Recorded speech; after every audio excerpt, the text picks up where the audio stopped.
Hello and welcome to News You Can Use. I'm Lisa and I'm here to decode the personal finance headlines from the last week and see how it impacts your money life. The first one I have is on EPF. The EPF rate has been slashed to 8.1%. The article goes on to say that it's the lowest in 4 decades. It was 12% in 1990, so you're thinking 8.1% compared to 12%, my God. However, this rate has been slashed from 8.5%, which was the recent rate. Of course, it's not good news. For salaried employees, EPF is quite a benefit because it's tax efficient, it's guaranteed by the government. However, it is, even at 8.1, it is the highest among the various small savings schemes guaranteed by the government, even better than bank fixed deposit rates. So you can still, take advantage of this option that is available to you. 8.1% is still a good return. It is very tax efficient. It is guaranteed. The story is that EPFO took on equity exposure a few years ago, which it hadn't for decades, and is probably finding it difficult, and it has not had a positive impact yet on the overall return that EPF is offering. However, equity assets do take time to generate profit, for the returns to compound. Over the next few years, you can see that kicker coming in. So be patient and please don't move your EPF just because the rate is down by 0.4%. Okay, next. RBI order on payments bank sinks Paytm 12.8%. Okay, so RBI found some irregularities in Paytm Payments Bank and has restricted it from onboarding any new customers. So that's a big blow to the business itself. I'm not reading this out for the business or if you have some dealings with Paytm Payment Bank. I don't know really how it's going to impact. However, why I'm talking about this is because of the IPO. Paytm IPO happened a few months ago. The share price is now 70% lower in these few months. The thing is that a lot of retail investors got into Paytm in the IPO, and now they are suffering. And now they're saying that, why didn't the regulator do something? But the regulator did not ask you to invest in the IPO. We keep saying that IPOs are not necessarily the most efficient way to own a stock. Let it list, buy it in the secondary market because you have some experience. You know, what the price could be. When a stock is coming in for an IPO, you do not have all the information you need. You don't have a sense of what the market values it at. And for retail investors, you don't have the resources to do that kind of research. So it's really best to stay away from IPOs. And Paytm and a lot of these new age fintech businesses which have listed are classic example of why you shouldn't rush into an IPO. Okay, next, retail inflation at 8-month high, double-digit WPI for 11th month. We have been talking inflation practically in every episode of News You Can Use, and it's really now there up center where you can't ignore it.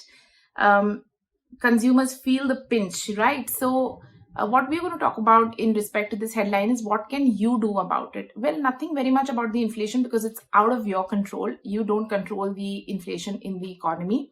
However, you can continue to choose long-term investments where the expected return can beat inflation. That is really, really important because now you know what high inflation is.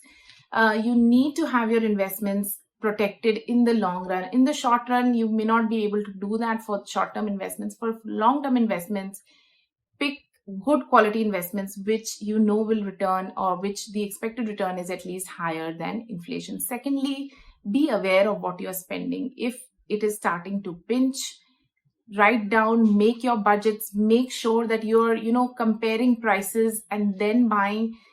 Because in some products, the inflation can show up very heavily, in some not so heavily. If you are aware, you can manage, you can tweak, you can budget and keep your overall expense lower because this kind of inflation is going to show up in your grocery lists, in your restaurants, in your movie tickets, in your clothes, in everything. So you must be aware. Think about budgeting, think about noting things down, comparing prices, and only then spending. Okay. This next one is very interesting. Interest on idle virtual assets. How do crypto deposits work? So crypto deposits are something which, they are kind of likening into fixed deposits. They're not really like that. But basically, crypto exchanges and investment platforms will borrow any cryptocurrencies that you have and lock them in for a period of time and give you an interest rate or a return on that. Now, this article goes on to say that the interest rate can be anywhere between 3% to double digits even. And so, that's the lure that you're making. Oh, wow, 10% just for some asset that you already hold. However, there is a lot of risk in this, and that's what I want to highlight. Firstly, it is still an unregulated asset. Stocks, bonds, real estate, corporate deposits, bank fixed deposits, these are all regulated assets. If something goes wrong, you can go to the regulator and say that, look, this is not working out. This company has defrauded me, and they will take, some action. But cryptocurrencies are an unregulated space. If something goes wrong, if the company packs up, if it disappears, you don't have a recourse. So remember that. Secondly, it's a promised return. There is no guarantee your assets are locked in. They have promised, they borrow it, and then they try to generate the return. What if they can't? Then they will not give you the interest. So it's not guaranteed. Okay. Thirdly, they pay you the interest in that currency itself. So if it's a Bitcoin deposit, you will get 10% more Bitcoins at the end of the period, for example. But if the value of that cryptocurrency is falling against your fiat currencies, for example, Bitcoin again, is down 30% against the dollar in the last 1 year, then whatever new asset you get as part of that interest, its value is also going to be down only. So, think about what you're going to do. Is it an asset? Is it a currency you hold where, you have some use for it and you know it well, so you can, trade in that currency? If it's just something you have invested in, then getting into a further kind of deposit-like scheme, it seems highly, highly risky. So please watch out and don't be in a rush to do all this. Okay, next, US Fed hikes interest rates for first time since 2018. Again, this was expected. The tapering is started. The interest rates have been hiked. In terms of the impact it has on financial markets, currencies, stocks, bonds, is going to be limited because the impact has already been seen over the last few weeks. Why I'm bringing this up is because now that the trend has kick-started, maybe there is a higher chance of that interest rate hike coming into the Indian economy as well. The RBI has refrained so far.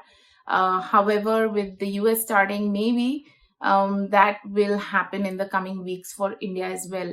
If the repo rate is hiked by the RBI, that will impact your money life. Your lending rates will go up, so your loan rates will adjust upwards if it's a floating rate loan, and also your fixed deposits rate could be higher. In every which way, a higher interest rate in the Indian economy will impact you, and now that the cycle has started globally, very soon you might see it in India as well. So that's all from me for this week, and I look forward to seeing you all again next week. Thank you for listening.